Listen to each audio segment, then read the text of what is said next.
একবার আমি জিজ্ঞাসা করতেছিলাম ব্যবসায়ীদেরকে যে তোমরা রমজানে কি করো, তো বলছে শোনো, নিত্য প্রয়োজনীয় বিক্রি যারা করে, প্রয়োজনীয় জিনিস যারা বিক্রি করে ওরা ব্যতীত আমরা কেউ ব্যবসা করি না। কেন? রমজান তো আখেরাত কামানের মাস, দুনিয়া কামানের মাস না। আমরা তো 11 মাস কামাই, 1 মাস কামাই না। তো জিজ্ঞাসা করলাম নিত্য প্রয়োজনীয় জিনিসের দাম কিরকম হয়? তা আমাকে বলতেছে তোমাকে মুফতি মানাইলো কে? তুমি কেন? কারণ নিত্য প্রয়োজনীয় জিনিস আমাদের দেশে আমরা গরিব হইতে পারি, যারা বিক্রি করে এরা 1 মাস কোনো মুনাফা নেয় না। আমি বললাম কেন? কেন তুমি হাদিসে পড়ো না মুআসাত, সহানুভূতির মাস, আমরা গরিব, আল্লাহ ওয়াদা করছে যে সহানুভূতি দেখাবে রমজানে কর্মচারীর সাথে আর মানুষের সাথে, আমার বান্দাদের সাথে, তার জন্য জান্নাত লেখা দিবে। বলছে আমাদের কোন ব্যবসায়ী যেই দামে কিনা কস্টিং যতটুকু অতটুকু দাম নেয়, কোনো নিত্য প্রয়োজনীয় 1 পয়সা লাভ নেয় না। আমি বললাম যারা কিনে, তো বলতেছে একটা হাসির ব্যাপার আছে, রহস্যের ব্যাপার আছে। আমি বললাম সেটা কি? যারা কিনতে যায় ওরা দোকানদারকে বলে তুমি তো জান্নাত কামায় আনিলা, আমাকে জান্নাত কামানোর সুযোগ দিবে না? তুমি যখন আমার সাথে সহানুভূতি দেখাইলা, তুমি 1 পয়সা লাভ নিলা না, তো আমি এই টাকাটা তোমাকে হাদিয়া দিয়ে সহানুভূতি দেখাইলাম, আমিও জান্নাত পাইতেছি। বলেন লাভ বেশি পায় না কম পায়? হয় আমার জাতি যদি বুঝতো, আমি যদি মিডিয়ার মাধ্যমে জাতির খানে এটা পৌঁছাইতে পারতাম, সবাই যদি রমজানে অভ্যস্ত হতো এরকম, 1 মাস যদি আল্লাহকে দিয়া দিত, প্রস্তুতি হয়ে যেত। 1 মাস তো 70 মাস, বৎসর হয় 12 মাসে। তাও যদি না করতো, শেষ 10 দিন যদি আমার পুরা জাতি লাইলাতুল কদরকে ধরার জন্য উৎপাইতা থাকতো, শেষ 10 দিনে লাইলাতুল কদর হবেই হবে, উৎপাইতা থাকতো, তাইলেও তো মারা যাওয়ার পরে আল্লাহকে বলতে পারতো, যদি জিজ্ঞাসা করে 80 বৎসরের বুড়াকে কতদিন ছিলি, 80 বৎসর, হিসাব রাখেন 1 রাত্রের দিয়া নেই। আল্লাহ যদি জেলে 1 রাত্র, তা কেন 1 রাত্র তো 83 বছর 4 মাস ছিলাম। 80 থেকে 80 বাদ দেন, এটা কিছু নাই দিলেন, তারপরে তো 3 বছর 4 মাসের পাওনা আসি আপনার কাছে, ওইটা দেন, এটুক দিয়ে আমার চলবে, আর বেশি লাগবে না। সত্য এটাই যে আমরা বর্তমানে হয়তো জমিনে বিরাজমান। এটাও বলা যেতে পারে সারা দুনিয়াটা মানুষের বিচরণে মুখরিত। যেখানেই যাবেন ওইখানেই মানুষ, চাই সমুদ্রের ভিতরে ছোট দ্বীপ হোক, ওইখানেও মানুষের বিচরণ। পাহাড়ের চূড়া বলেন, ওইখানেও মানুষের বিচরণ। খোলা আকাশ বলেন, হাজারো প্লেন এখন উঠতেছে, কোনোটা উড়ার প্রস্তুতি নিতেছে, কোনোটা নামার প্রস্তুতি নিতেছে। মানুষ সর্ব জায়গায় বিরাজমান। মুখরিত দুনিয়াটা আমাদের পদচারণে, কিন্তু একটা দিন অচিরেই আসবে, আমরা কেউ থাকবো না, শূন্য, দুনিয়াটা শূন্য হবে, এটাই চিরসত্য। দুনিয়াটা চিরদিন, দুনিয়াটা শূন্য ছিল, এটা একদিন আবার শূন্য হবে। আমরা সবাই এখান থেকে চলে যাব, কেউ থাকে না, আমরাও থাকবো না। আর চলে যাওয়াটা যে সত্য, এটা আমরা দেখতে দেখতে অভ্যস্ত। সমস্ত কবরস্থানগুলা দিন দিন ভরতেছে, আবার খালি হইতেছে, আবার ভরতেছে। ঢাকার অধিকাংশ কবরস্থানই চালা হয়, যেটাকে আমরা চালা বলি। একদিক থেকে উঠায়, আবার নতুন করে, আবার পুরান হয়, আবার উঠায়, আবার নতুন করে। এটা আমরা দেখতে দেখতে অভ্যস্ত। হ্যাঁ সত্য এটাও, একদিন আমাদেরও সিরিয়াল আসবে। এখানে যে আসছে কারো থাকার সুযোগ নেই। এই জন্যই কোরআন আমাদেরকে বুঝায়, বাধ্য করে। আল্লাহর রসুল আমাদেরকে বুঝাইতে চান, বাধ্য করতে চান না। ইচ্ছা যদি করেন তাহলে বাধ্য করতে পারেন, কিন্তু আল্লাহর নিয়ম এটা না বান্দাকে বাধ্য করা। আল্লাহ ইচ্ছা করলে বাধ্য করতে পারেন। এই জন্য আল্লাহ আমাদের সামনে দৃষ্টান্ত রাখছেন, আমাদের দৃষ্টি আকর্ষণ করছেন। মাঝে মাঝে আকাশটা দেখো আর উচ্চতা দেখো, কতটুকু উচ্চতা আকাশ। তারাউনাহু বিগাইরি আমাদ, কোথাও খুঁটি নাই। বিজ্ঞান বড় তালাশ করতেছিল কোথাও খুঁটি পাওয়া যায় কিনা, কিন্তু আজ পর্যন্ত কোথাও খুঁটি কেউ পায় নাই। আর এটাই সত্য, বিশাল আকাশের কোনো খুঁটি নাই, পিলার নাই। আল্লাহ বলে একটা না, সাবা সামাওয়াতিন তিবাকা, একের পর এক 7টা। শুধু আল্লাহকে এটাকে বাধ্য করছেন। এই জন্য আরেক হাদিসে আল্লাহ বুঝাইছেন, ওয়াদাতু আমরি আলা সামাওয়াতি ফাস্তাকাল্লা, আমার হুকুম আকাশের উপরে রাখতে দেরি, এটা স্থির হইতে দেরি হয় না। 1 ইঞ্চি নামেও না, 1 ইঞ্চি উপরেও যায় না। সত্য এটাই, যদিও লম্বা পাশ কারো জানা নাই, এটাই সামিয়ানার মতো না। আকাশের লম্বা পাশ বিজ্ঞান জানে না, যদিও জানে দুনিয়ার থেকে সূর্যটা 13 লক্ষ গুণ বড়। যদিও জানে সূর্যের পাশে যেটা অ্যান্ড্রোমেডা, এটা সূর্যের চেয়ে 50 লক্ষ গুণ বড়। যদিও জানে এর পাশে যেটা ব্যাটেল জেস, এটা সূর্যের চেয়ে 100 কোটি গুণ বড়। কিন্তু আকাশ কতটুকু লম্বা পাশ এটা দুনিয়ার কেউ জানে না। আল্লাহ বলে ওইটাকে বাধ্য করছে। বিদায় মানুষ ভাবো তোমাকেও বাধ্য করতে পারতাম না, আল্লাহ বাধ্য করবে না, আল্লাহ আমাদেরকে বুঝাবে। এই জন্য আমিও চাইতেছি আপনাদেরকে বুঝাইতে। বাধ্য করা তো আমাদের কাজ না, আপনার কান পর্যন্ত কথা পৌঁছায় দেওয়া এটাই আমাদের দায়িত্ব। এই জন্য বুঝাইতে চাইতেছি, জমিন আজকে যদিও আমাদের পদচারণে মুখরিত, যেখানেই যাবেন ওইখানে মানুষ আর মানুষ, কিন্তু অচিরেই দিন আসবে যে এই জমিন শূন্য হবে, এতে কোনো সন্দেহ নেই। যেমন ছিল শূন্য এমনই শূন্য হবে। আরেকটা দিন আসবে জমিনই থাকবে না, আল্লাহ কোনো না কোনো সময় হুকুম দিবে অবশ্যই। ইসরাফিল আলাইহিস ইসলামকে ফানফাক ফু দাও, জিজ্ঞাসা করবে কাম নাফকাতান ইয়া রব্বি, ফু দিব কয়টা? কোরআন আমাদেরকে জানায়, শিখায়, নাফকাতান ওয়াহিদা, একটা দিবে। যদিও দুনিয়ার টেকনোলজি আর বিবেকমান মানুষগুলা ভাবে যে আমাদের এই বড় বড় উপস্থাপনা, বিশাল বিশাল ফ্লাইওভার, 1 ফুতে কি হবে, ঠিক না? কিন্তু আল্লাহ রসুল আমাদেরকে জানায় দিয়েছেন, ফাইদাস সামাওয়াতু ওয়াল আরদু ওয়া মা ফীহিন্না তাকুনু হাবাআন মানসুরা, আকাশ জমিনের ভিতরে যা আছে সব তুলা হয়ে নিঃশেষ হয়ে যায়। আমরাও থাকবো না। কিন্তু আসল কথার দিকে আসি, চলে তো যাব। সৃষ্টির সেরা বটে আমি, আমাকে যে বিবেক দিছে, বুদ্ধি দিছে, বিদ্যা দিছে, আল্লাহ সৃষ্টির ভিতরে কাউকে দেন নাই, ছোঁয়াও দেন নাই। সত্য এটাই। মানুষের মতো বিবেক, বুদ্ধি, বিদ্যা আল্লাহ দুনিয়ার কাউকে দেন নাই। মানুষের মতো চিন্তা ক্ষমতা আল্লাহ সৃষ্টির ভিতরে কাউকে দেন নাই। এই জন্যই মানুষ সৃষ্টির সেরা। শুধু এক দিক দিয়ে না, হাজারো দিক দিয়ে মানুষ সৃষ্টির ভিতরে সেরা। সৌন্দর্য বলবেন তো আমাদের মতো সুন্দর কোনো সৃষ্টি নেই। যদি থাকতো তাহলে মিশরের মেয়েদের কথা সত্য হইতো। ইউসুফ আলাইহিস ইসলামকে দেখা চিৎকার দিয়া বলছিল, মা হাশা লিল্লাহি হাদা বাশার ইন হাদা ইল্লা মালাকুন কারীম। যেটা মানুষ হইতেই পারে না, এটা ফেরেশতা। আল্লাহ যেন বুঝাইতে চাইতেছেন, ফেরেশতা এত সুন্দর হয় না, মানুষই এত সুন্দর।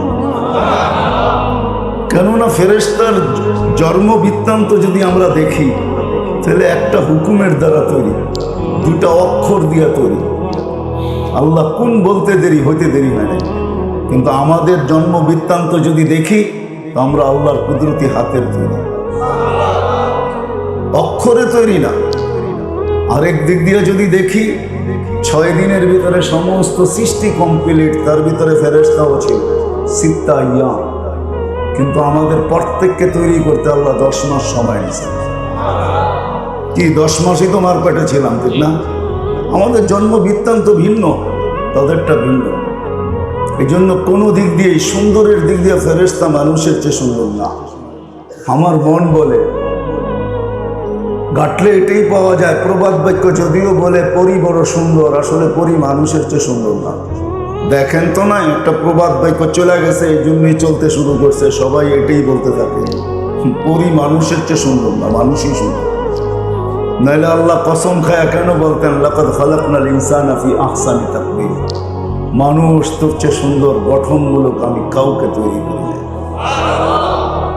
যেই মানুষটা সৃষ্টির দিক দিয়ে সবচেয়ে সেরা, বিবেক বুদ্ধিতে এত পাকা, মানুষের বুদ্ধি, মানুষের বিদ্যা, মানুষের সব কিছু। জমিন আর কত বড় ভান্ডার। আমরা জমিনকে বড় ভান্ডার বলি, ঠিক না? ভান্ডার বোঝেন? সমস্ত খনি জমিনের ভিতরে লুকানো, ঠিক না? কি বুঝাইতে পারতেছি? কেউ সোনা পাইছেন, কেউ গ্যাস পাইছেন, কেউ তেল পাইছেন, কেউ রূপা পাইছেন, কেউ হীরা পাইছেন। চলতেছে এটা নিয়ে ঝগড়া সারা দুনিয়ায়, ঠিক না? কিন্তু মানুষ যে কত বড় খনি এটা তো মানুষ জানে না। আল্লাহ নিজে বলতেছেন আমার রসুলের মাধ্যমে, আন্নাস মাআদিন কা মাআদিনিদ যাহাবি ওয়াল ফিদ্দা। ও মানুষ, সোনার রূপার খনি কত দামি, তুই এর চেয়েও কোটি গুণ বেশি বড় ভান্ডার এবং দামি। মানুষ বড় ভান্ডার, কিন্তু আফসোসের বিষয়, প্রশ্নের জায়গায় আপনাদেরকে নিয়ে যেতে চাইতেছি। আফসোসের বিষয়, পরিতাপের বিষয় যে সৃষ্টির ভিতরে এত বড়, চতুর্দিক থেকে যে সৃষ্টির ভিতরে সর্বদিকে শ্রেষ্ঠ এমন বিবেক দিলেন, বুদ্ধি দিলেন, বিদ্যা দিলেন, যেই কথায় বিশ্বাস করে, যার চোখে দেখা অভিজ্ঞতা, যেইখানে যে আসে সে থাকতে পারে না। কারণ এখানে আসার সিরিয়াল আছে, যাওয়ার কোনো সিরিয়াল নাই। মা বাবা আগে আসবে এটাই সত্য, ছেলে আগে আসবে পরে আসবে এটাই সত্য, কিন্তু যাওয়ার ব্যাপারে কোনো সিরিয়াল নাই। কখনো ছেলে বাপকে কবরে রাখে, কখনো বাপ নিজের চোখের পানি দিয়ে সন্তানকে কবরে রাখে। যাওয়ার কোনো সিরিয়াল নেই। এতগুলা কথা যদি বুঝে আসে তো পরেরটা বুঝে আসবে, ওই মানুষটার বাবা উচিত। কিন্তু আমার মনে হয় না, বিশ্বাস হয় না যে এখানে একজনও পাওয়া যাবে, বা কয়জন পাওয়া যাবে যে আওয়াজ যত দূর যায় অন্তরালে যারা শুনতেছে এদের ভিতর থেকেও পাওয়া যাবে না যে আমি তো যেই কোনো মুহূর্তে চলে যাব। 2 মিনিট কখনো বসা নির্জনে ভাবছি যে আমি তো চলে যাব, যিনি আমাকে নিয়ে আসছেন ওনার কাছেই যাব। কেননা সত্য এটাই, মানুষ মারা যাওয়ার পরে যখন আমরা পড়ি, খবর শুনতে দেরি, পড়তে দেরি করি না, ইন্না লিল্লাহি ওয়া ইন্না ইলাইহি। এটা কি মুর্দার খবরের শোনার দোয়া? খবর শুনলে এই দোয়া পড়তে হয়, এটা কি দোয়া?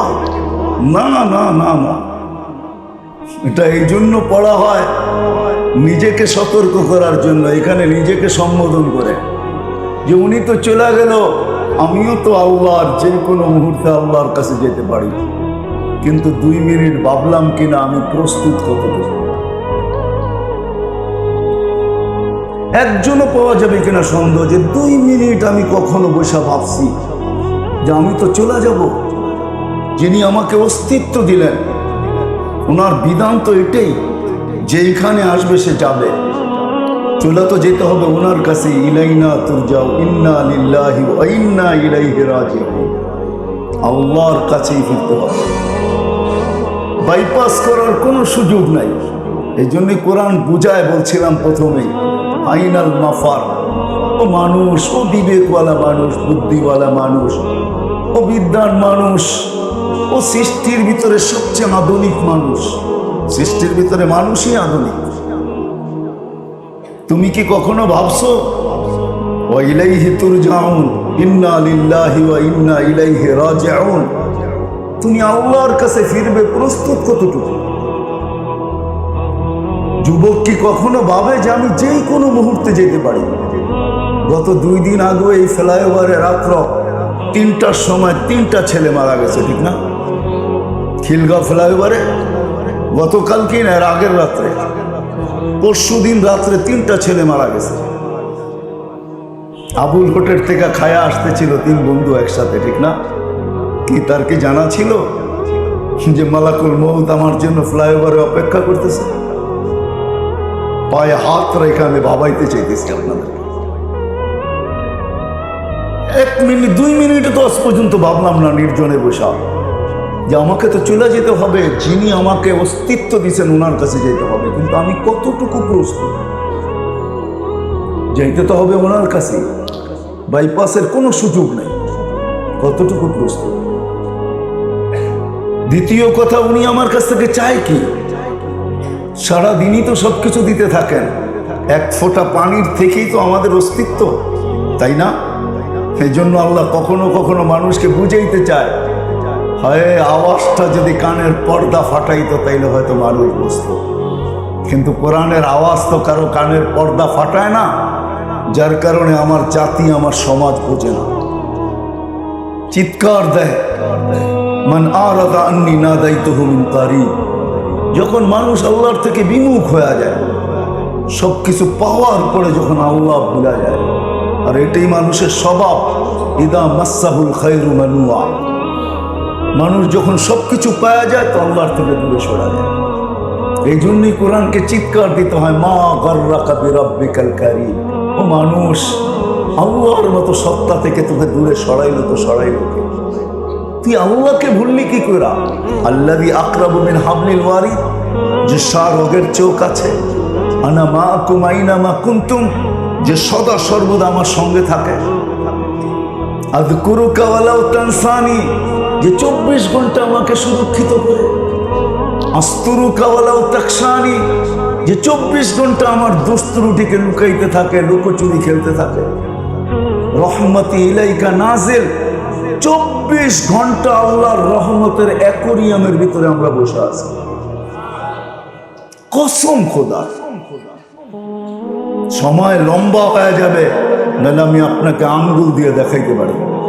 যদি আল্লাহর এই রহমতের অ্যাকোয়ারিয়ামের ভিতরে বসে না থাকতাম, তাহলে এইখানে যারা আমরা সুস্থ আছি, 1 সপ্তাহ যদি এরকম চলে, ডেলি আল্লাহ কুদরত দিয়ে সুস্থ রাখার জন্য আমাদেরকে 36 বার ডায়ালিসিস করেন।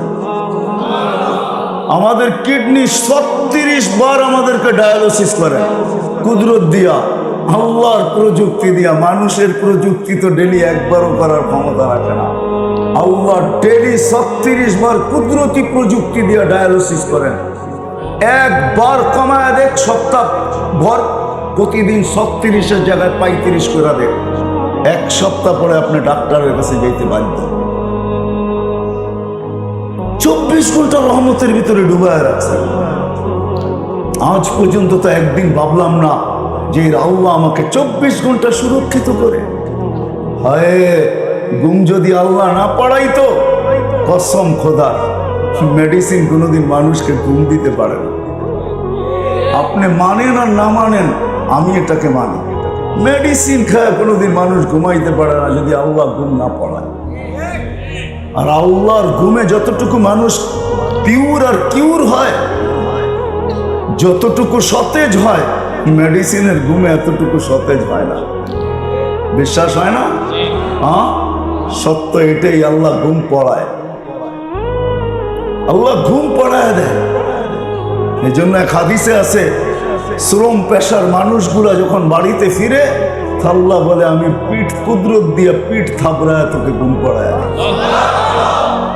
এই মানুষটা যখন আল্লাহর থেকে বিমুখ হয় তো আল্লাহ কাছের থেকে ডাকে, মান আরাফা আন্নি নাদাইতুহু মিন কারিব। ও বান্দা, ইলাইন কোথায় চললি? আমা কুনতা মা আম্মাহিনা, তোর কি বাবা উচিত ছিল না? তুই একটা পানির ফোঁটা ছিলি। ফামান জাআলাকা দামা, তোকে রক্তে রূপান্তরিত কে করলো? ফামান জাআলাকা মুদগা, তোর কি বাবার উচিত ছিল না এই রক্তটাকে কে রক্তপিণ্ডতে রূপান্তরিত করলো? ফামান জাআলাকা ইযামা, এই রক্তপিণ্ডটাকে কে কঙ্কালে রূপান্তরিত করলো? এটাকে তোর ভাবা উচিত ছিল না? কি বলেন? ওমান কাসা আলাইহি লাহমা, এর উপর এত সুন্দরভাবে গোশতের আবরণ কে চড়ায় দিল? তোর কি একটু ভাবা উচিত ছিল না? আমা কুনতা সাগীরা ফামান কাব্বারা, তুই কি ছোট ছিলি না? তোকে বড় কে করলো? আমা কুনতা যায়ীফা, তুই কি দুর্বল ছিলি না? তোকে শক্তিশালী সুঠাম কে করলো? আমা কুনতা জাহিলা, তুই কি মার পেটের থেকে অজ্ঞ আসিস নাই? তোকে শিক্ষা দিল তো দিল কে? কে রাখলো তোর ভিতরে এই পাওয়ার ব্যাংক যে তুই যা পড়স তা এখানে সেভ হইতে থাকে? কে রাখলো এই মেমোরি কার্ড এখানে যে যা পড়িস তাই তোর এখানে? ছোট ছোট বাচ্চা কোরআন হেফজ করে, 30 পারা কোরআন, 6, 7, 8, 9 বছরের ছেলে, ওর এইখানে এই মেমোরি কার্ড কে রাখলো? এই পাওয়ার ব্যাংক কোথায় ফিট করলো? আল্লাহ বলে এই শিক্ষা তোকে কে দিল? আমা কুনতা মিসকিনা, তুই নিশ্চয় ছিলি না? তোকে স্বয়ং সম্পূর্ণ কে করলো? বিদায় বাবা উচিত ছিল যে মালিক আমাকে স্বয়ং সম্পূর্ণ করলো, উনি আমার কাছে কি চায়? আর আমি যে কালকে চলে যাব, আমার প্রস্তুতি কতটুকু? বাবা উচিত ছিল। চলে যেতে হবে, এটাই সত্য। চলে যেতে হবে, এটাই সত্য। যা কিছু ভোগ করতেছি সব আল্লাহ, একটাও আমার না। যদি বলি দেহটা আমার, তাহলে আমি আপনাকে প্রশ্ন করব, দেহটা যদি আপনার হয় তাহলে কোন অঙ্গের উপরে আপনার কন্ট্রোল আছে? আমাকে একটু আঙ্গুল দিয়ে দেখান। আছে কোন অঙ্গের উপরে কন্ট্রোল? হ্যাঁ, তাহলে দেহটা আমার হলো তো হলো কি করে?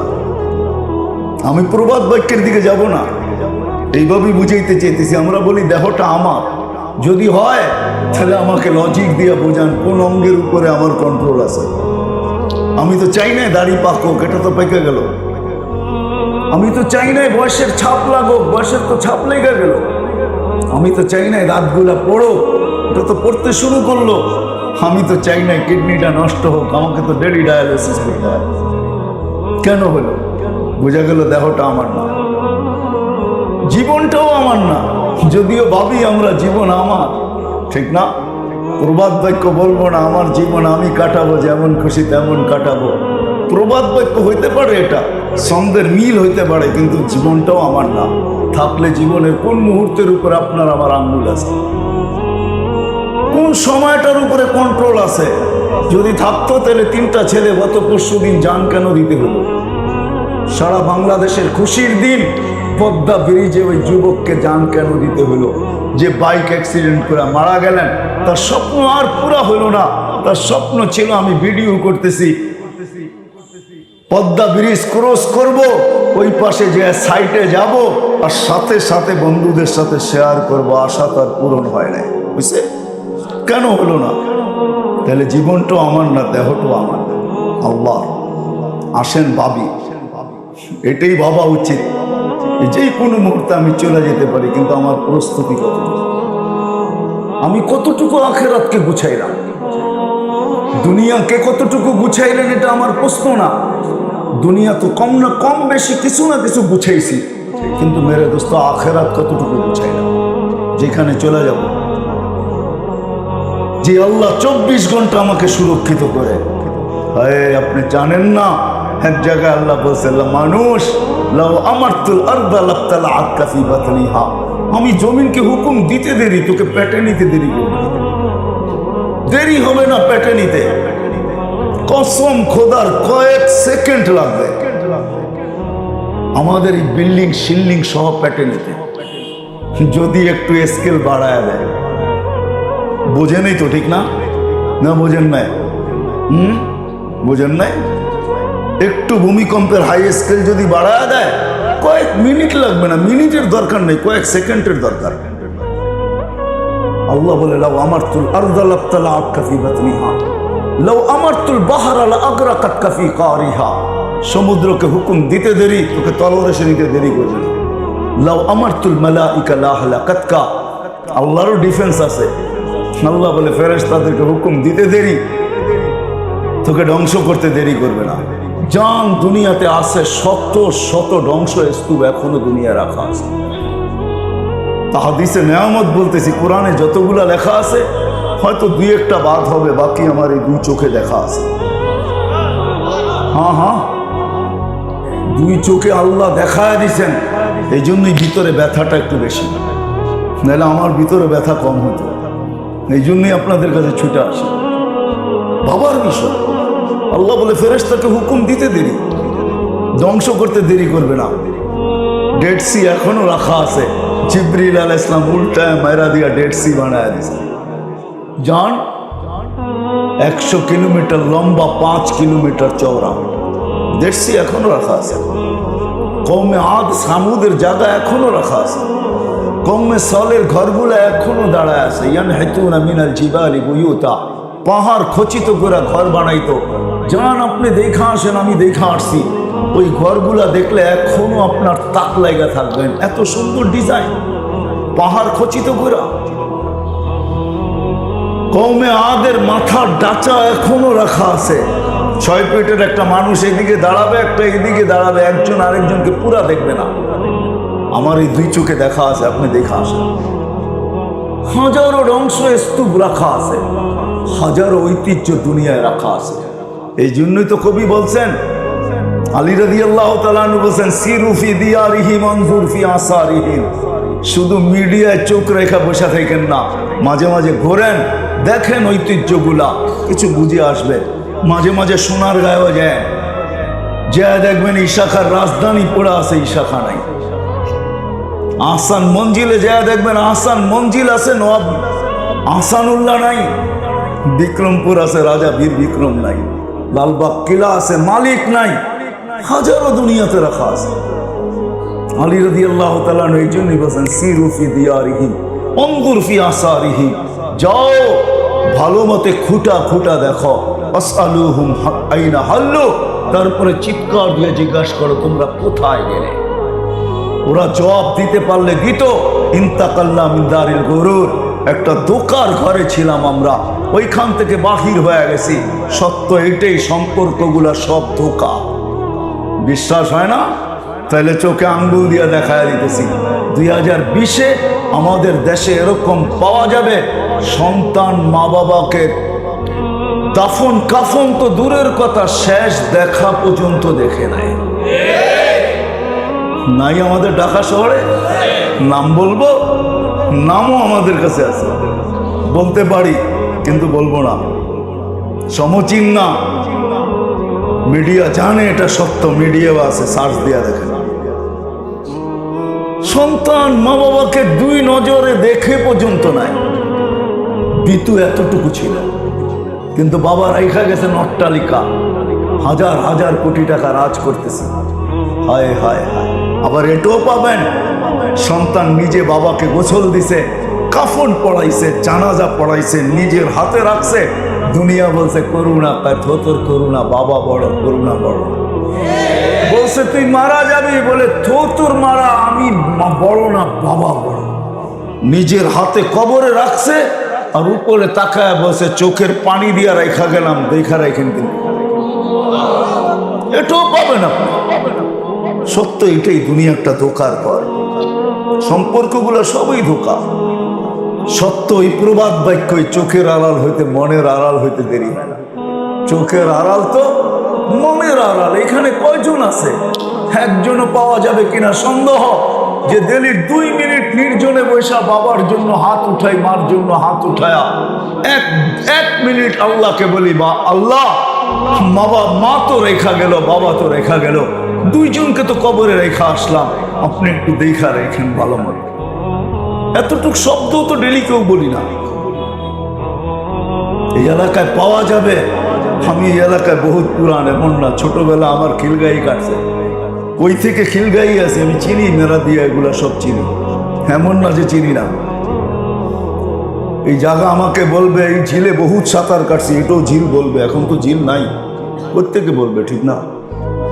বহুত এখানে আছে, বাপের সম্পত্তির উপরে রাজ করতেছে, কিন্তু একজনও অভ্যস্ত পাওয়া যাবে না যে সকালবেলা ঘুমের থেকে উঠা আমি সকাল শুরু করি বাবার নামে 1 টাকা দানের মাধ্যমে। এটা আমার অভ্যাস, এরকম একজনও পাওয়া যাবে না। বিদায় চলে যেতে হবে। আমি 2টা প্রশ্নই তুলছিলাম, যে আমরা প্রস্তুত কতটুকু।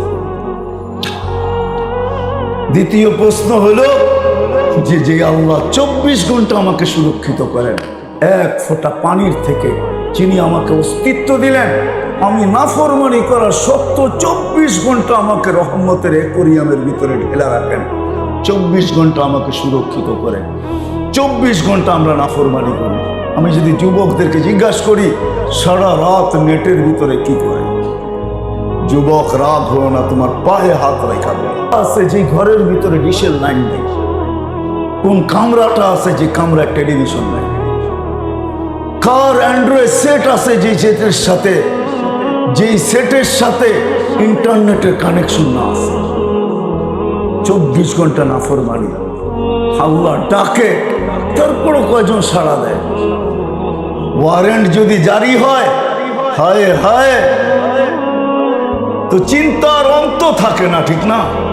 কারো বিরুদ্ধে যদি ওয়ারেন্ট জারি হয়ে যায়, বুঝেন তো, থানার থেকে, তো চিন্তার কোনো অন্ত থাকে না।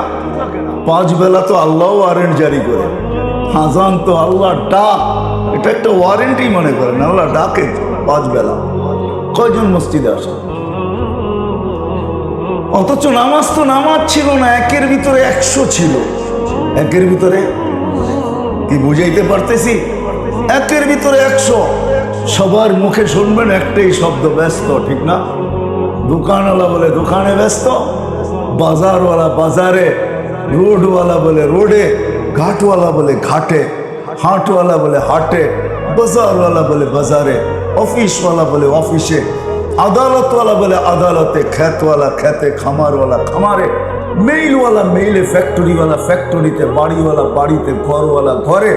প্রত্যেক ব্যক্তি আমরা বলি ব্যস্ত। আল্লাহ ডাকে, কেউ সাড়া দেয়। কয়জন সাড়া দেয়? বুঝাইতে পারতেছি না কে ডাকে। একের ভিতরে 100 বানায় ডাকতেছে, একের ভিতরে 100। বুঝাইতে পারতেছি না, হাদিস দিতেছি। আল্লাহ রসুল আমাদেরকে শুনাইছেন, আউয়ালু মা ইউহাসাবুল আবদু ইয়াউমাল কিয়ামাতি আস-সালাহ। ও আমার উম্মত, কিয়ামতের দিন নামাজের ফাইলটা আগে দেখা হবে। ইদা সালুহাত, নামাজ ওকে, আল্লাহ নিচে লেখা দিবে জীবনটা ওকে। নামাজ কমপ্লিট, জীবন কমপ্লিট। নামাজ পূর্ণ, জীবন পূর্ণ। একের ভিতরে 100 ছিল, কয়জন? আল্লাহর মতো সত্তা ডাকে, আল্লাহর মতো সত্তা ডাকে। আল্লাহ কে? যার পরিচয় তো আমাদের সামনে নেই। শুধু আল্লাহু আকবার বলি, জানি তো না কত বড়, ঠিক না? জানেন কত বড়? তাহলে ফেরেশতাদের কথা সত্য হইতো। মানুষ যখন সেজদায় যায় তো পাশের ফেরেশতাগুলা কানাঘুষা করতে থাকে, একজন আরেকজন বলে লাউ ইয়ালামুল মুসাল্লি মান ইউনাজি। এই সেজদাকারী যদি জানতো যে কার সাথে কথোপকথন হইতেছে, চিত্রটা যদি তার সামনে থাকতো, রূপটা যদি সে দেখতো, আল্লাহর দর্শন যদি তার হইতো, কথার জবাব যদি মিলতো, তো মান তাকালা ইলা ইয়াউমিল কিয়ামা, ওকে কিয়ামত পর্যন্ত কেউ সেজদার থেকে উঠাইতে পারতো না। ও তো পড়ছে পড়ছে ওইখানেই জান দিয়ে দিত, ওইখানেই শেষ, কিয়ামত পর্যন্ত থাকতো। আল্লাহ তো চিনি না। চলেন দেখি ফেরাউনকে যে আল্লাহ চিনাইছেন, ফেরাউনের কৃতদাসী ছিল মাস্তা, যার কবর থেকে এখনো সুগ্রাণ বাহির। হাদিসে নেয়ামত বলতেছি, আমার নাকে ওই গ্রাণ আছে, আলহামদুলিল্লাহ। আপনিও যে ওই গ্রাণ নিয়ে আসতে পারেন।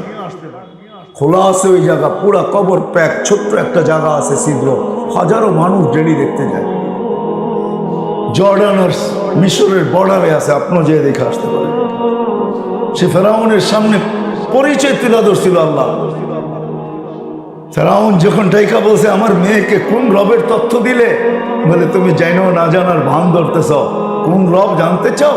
আল্লাযী রব্বি ওয়া রব্বা, আমারও রব তোমারও রব, রব্বা বিনতাক তোমার মেয়ের রব, রব্বাল আলামিন সমগ্র জগতের রব। এতটুক যদি তুই বুঝে না আসে, তাহলে শোন রবের পরিচয়। আল্লাযী রব লা ইলাহা ইল্লা হু الرحمن الرحيم الملك القدوس السلام المؤمن المهيمن العزيز الجبار المتكبر الخالق البارئ المصور الغفار القهار الوهاب الرزاق الفتاح العليم القابض الباسط الخافض الرافع المعز المذل السميع البصير الحكم العدل اللطيف الخبير الحليم العظيم الغفور الشكور العلي الكبير الحفيظ المقيت الحسيب الجليل الكريم الرقيب المجيب الواسع الحكيم الودود المجيد الباعث الشهيد الحق الوكيل القوي المتين الولي الحميد الموصي المبدي المعيد المحيي المميت الحي القيوم الواجد الماجد الواحد الاحد الصمد القادر المقتدر المقدم المؤخر الاول والاخر الظاهر والباطن الوالي المتوالي البر التواب المنتقم العفو الرؤوف مالك الملك ذا الجلال والاكرام المقسط والجامع والغني والمغني المانع الدار النافع النور الهادي البديع والباقي الوارث والرشيد الصبور فهو ربك وربك। এটা হলো তোর আর আমার রব। ওই রব আমাদেরকে ডেলি ডাকে। হায় হায়, আপনারা আমার ডাকার বাসী, মেরা দিয়ে তো পড়ে, একই জায়গায় আমাদের বসবাস। একটু ভাবি না, ওই আল্লাহ ডাকে, একের ভিতরে 100 বানায় ডাকে। কয়জন আসে? কয়জন আসে যেটার ভিতরে জীবনের 100% প্রস্তুতি ছিল রাখা, আখিরাতের প্রস্তুতি 100% যেটার ভিতরে রাখা ছিল? কয়জন আসে? কয়জন যুবক আসে? কয়জন মা বোন দৌড়ায়? উচিত তো ছিল সবার দৌড়ালে। এই জন্য আসেন, ভাবেন, চলে যাব প্রস্তুত আমি কতটুকু, প্রস্তুতি কতটুকু। সত্য এটাই মেরে দোস্ত, সত্য এটাই। দুনিয়ায় কার কতটুকু পজিশন এটা আল্লাহর বিষয় না, আল্লাহর বিষয়। প্রস্তুতি কতটুকু এটা আল্লাহর বিষয়। ওই